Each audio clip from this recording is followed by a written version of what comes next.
നമസ്കാരം, VCV ന്യൂസിലേക്ക് സ്വാഗതം. ഞാൻ VC മനോജ്. ആദ്യം പ്രധാന വാർത്തകൾ.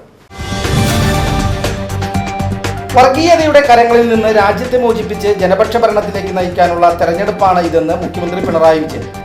ആലത്തൂർ ലോക്സഭാ മണ്ഡലം LDF സ്ഥാനാർത്ഥി K രാധാകൃഷ്ണന്റെ തെരഞ്ഞെടുപ്പ് പ്രചാരണാർത്ഥം LDF വടക്കാഞ്ചേരി മണ്ഡലം കമ്മിറ്റി സംഘടിപ്പിച്ച തെരഞ്ഞെടുപ്പ് റാലി ഓട്ടുപാറയിൽ ഉദ്ഘാടനം ചെയ്ത് സംസാരിക്കുകയായിരുന്നു അദ്ദേഹം.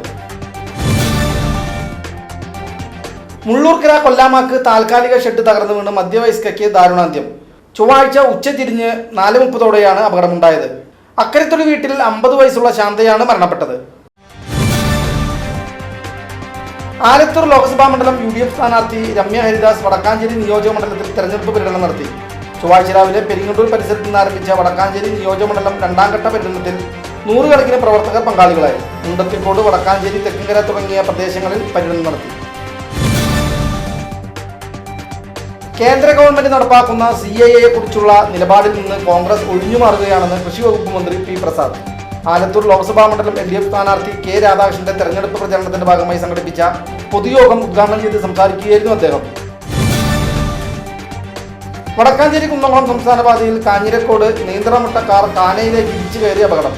യാത്രക്കാർ അത്ഭുതകരമായി രക്ഷപ്പെട്ടു.